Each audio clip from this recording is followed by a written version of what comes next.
नमस्कार विद्यार्थी मित्रों, हूँ छूं अमित रंगाणी ने स्वागत करूँ छूं तमारुं मारी यूट्यूब चेनल में। आज आपणे अभ्यास करवाना छीए अभिसरण दबाणना आधारे द्रावणोना जे 3 प्रकार पड़े छे ए 3 प्रकारोनो, जेमांथी एक छे सम अभिसारी द्रावणो, बीजू छे अति अभिसारी द्रावणो जेने हाइपरटोनिक द्रावण पण कहे छे, अने त्रीजू छे अल्प अभिसारी द्रावणो जेनुं बीजू नाम छे हाइपोटोनिक द्रावणो।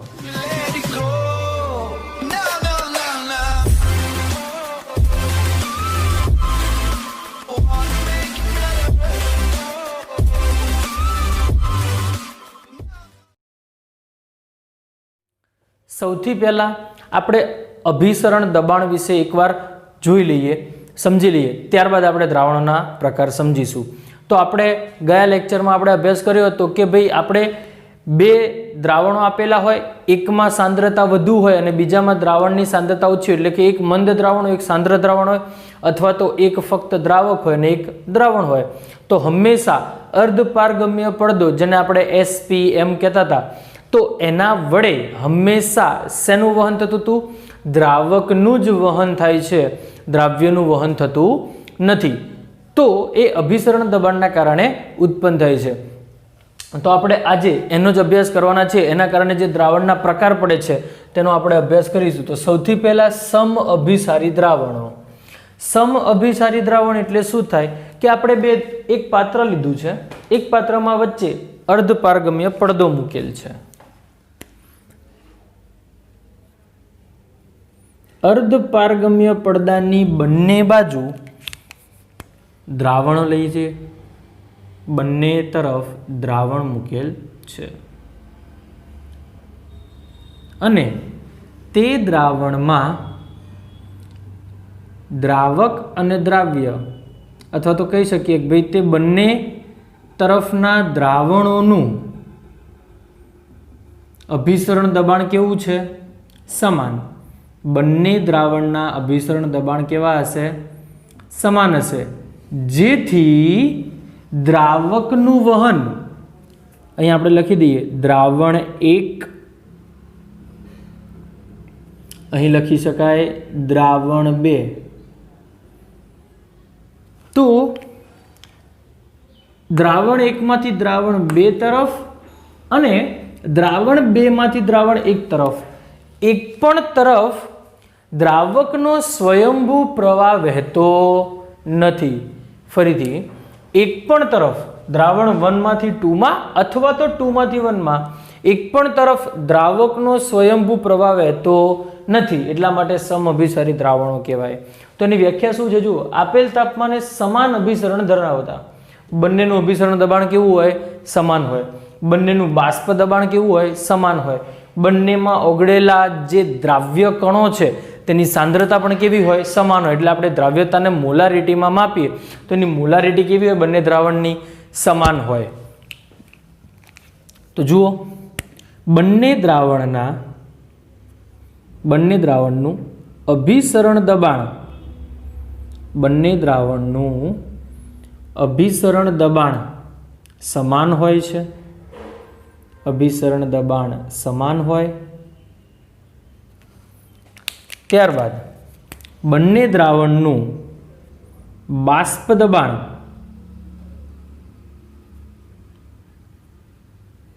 समान होय अने बंने द्रावणमां द्राव्य कणोनी सांद्रता, द्राव्य कणोनी सांद्रता, ए सांद्रता આપણે શેમાં માપીશું?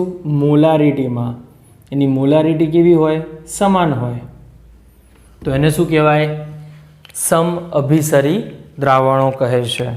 દાખલા તરીકે, એક્ઝામ્પલ તરીકે એક ઉદાહરણ લઈએ કે 0.91% 0.91% वजन कदथी NaCl નું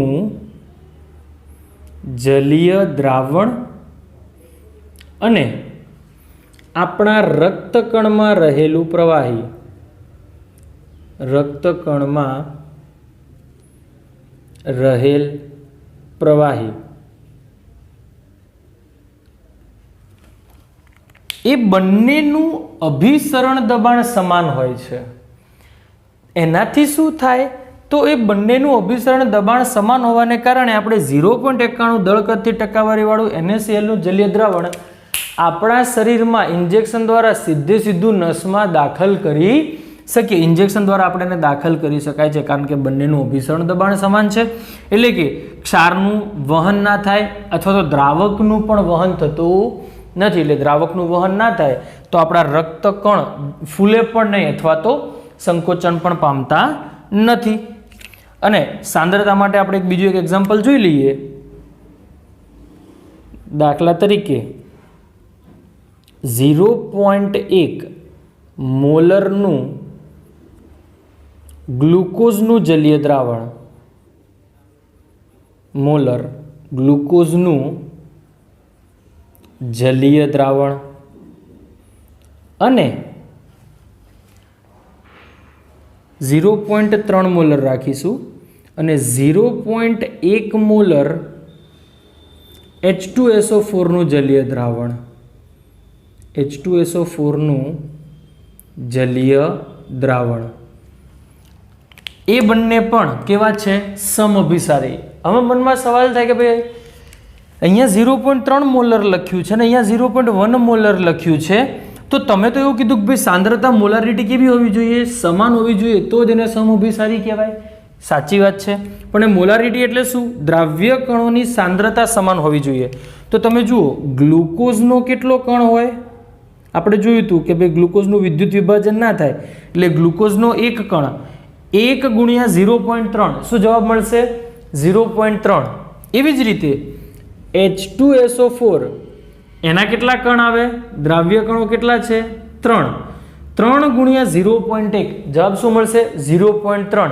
એટલે બંનેની મોલારિટી કેટલી થાય છે? 0.3. એટલે એમની સાંદ્રતા સમાન જ છે. ફક્ત યાદ રાખવાનું કે ભાઈ દ્રાવ્ય કણોની સંખ્યાની ગણતરી કરવી પડે.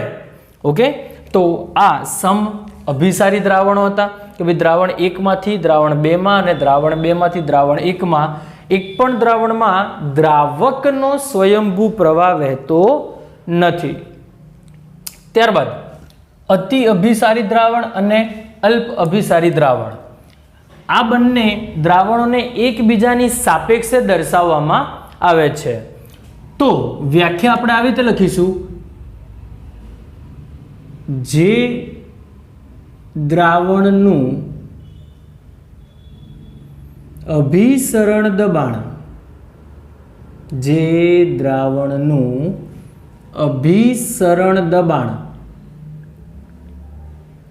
વધારે હોય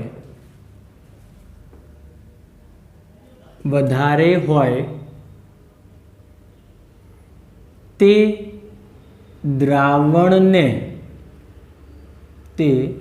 દ્રાવણને ઓછા અભિસરણ વાળા દ્રાવણ કરતા, એટલે ઓછા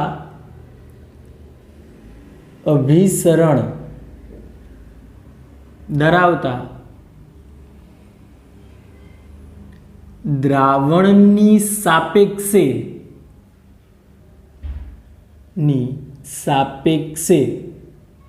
શું કહેવાય?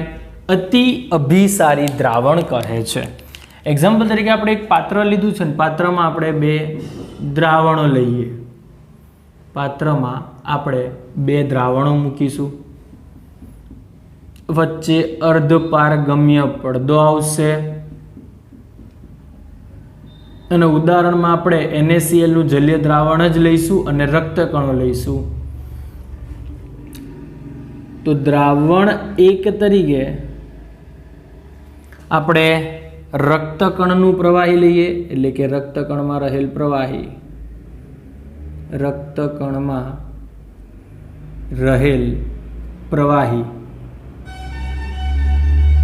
ત્યારબાદ દ્રાવણ 2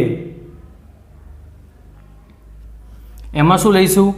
0.91 કરતા 0.91 દળ કદથી ટકાવારી કરતા વધુ સાંદ્રતા વધુ સાંદ્રતાવાળું NaCl નું જલીય દ્રાવણ. હવે આ પરિસ્થિતિમાં શું થશે? તો આપણે જાણવું પડે કે 0.1 કરતાં દ્રાવણ વધી ગયું એટલે કે એની સાંદ્રતા વધારે છે. સાંદ્રતા વધારે તો એનું અભિસરણ દબાણ કેવું થશે? વધારે. અને આનું અભિસરણ દબાણ કેવું હશે? ઓછું. તો અભિસરણ દબાણ આનું ઓછું હોય એટલે કે દ્રાવકનો સ્વયંભૂ પ્રવાહ રક્તકણમાંથી ક્યાં જશે? NaCl તરફ વહન પામે છે. NaCl તરફ દ્રાવકનો પ્રવાહ જાય જેથી રક્તકણ શું થાય? સંકોચાય. રક્તકણ શું થાય છે? સંકોચાય છે. રક્તકણ સંકોચાય. બરાબર છે. હવે તો જેનું પાઈ એટલે કે અભિસરણ દબાણ ઓછું હોય એને શું કહેવાય? અલ્પ અભિસારી. એટલે આપણે નામ લખી દઈએ કે જેનું પાઈ વધારે એને શું કહેવાય? હાઇપરટોનિક.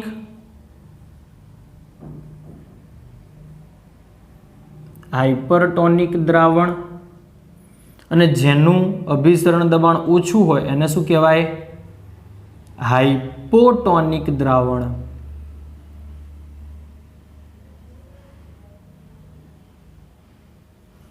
એટલે કે રક્તકણમાં એનું સંકોચન થાય એટલે કે તે પ્રવાહીમાંથી દ્રાવકનો સ્વયંભૂ પ્રવાહ વહે છે. ક્યાંથી ક્યાં તરફ? જેનું દબાણ ઓછું હોય ત્યાંથી દબાણ વધુ હોય એના તરફ. તો જેવી વ્યાખ્યા અતિ અભિસરણની થાય તેવી જ વ્યાખ્યા અલ્પ અભિસરણની થશે. એનું કેવી રીતે લખવાની વ્યાખ્યા તો જુઓ. જે દ્રાવણનું અભિસરણ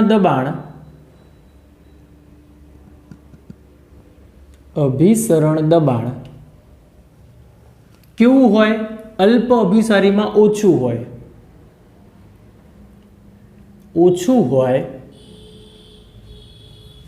તે દ્રાવણને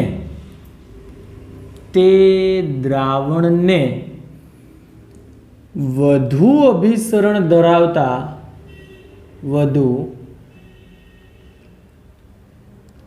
અભિસરણ દબાણ ધરાવતા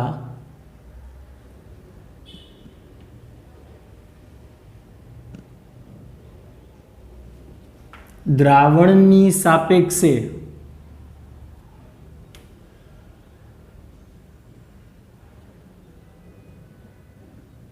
શું કહે છે? અલ્પ અભિસારી દ્રાવણ કહે છે.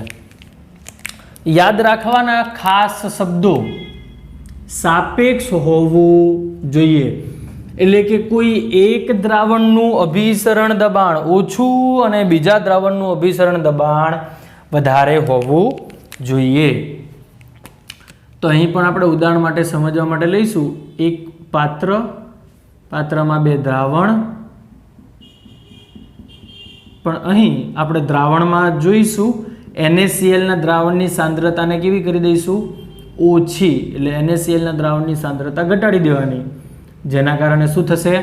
તો એનું પાઈ ઘટી જાય. પાઈ ઘટી જાય એટલે એનું અભિસરણ દબાણ ઘટી જાય.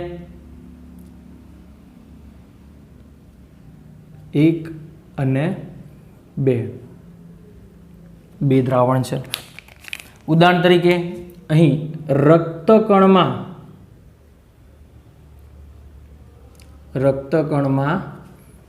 રહેલ પ્રવાહી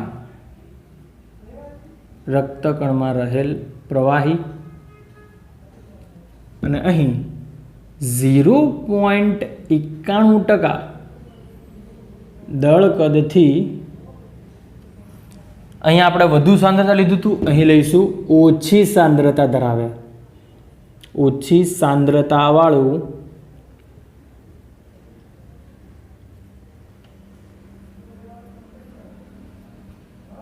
NaCl નું જલીય દ્રાવણ.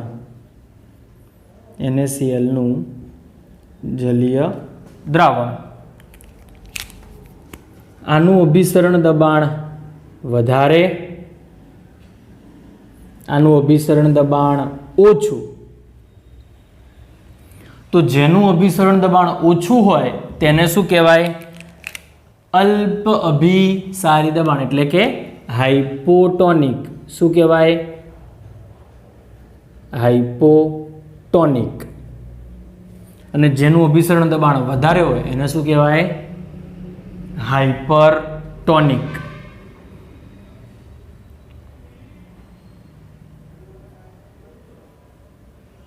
તો શું થશે? 0.91 થી ઓછી સાંદ્રતા ધરાવતું હોય તો ત્યાંથી દ્રાવકનું વહન ક્યાં થશે? રક્તકણો તરફ દ્રાવકનું વહન થાય છે, જેના કારણે રક્તકણો શું થાય છે? ફૂલે છે. આ થિયરી ફક્ત MCQ માટે પૂછાય છે અને આવા પ્રશ્નો તમને બે દ્રાવણની સાંદ્રતાઓ આપેલી હોય અને તમને એના પૂછવાનું કે ભાઈ નીચેનામાંથી તે કયા દ્રાવણ ધરાવે છે અથવા તો કયા દ્રાવણનું ઉદાહરણ છે. તો આવા પ્રશ્નો તમને MCQ માં પૂછી શકે છે.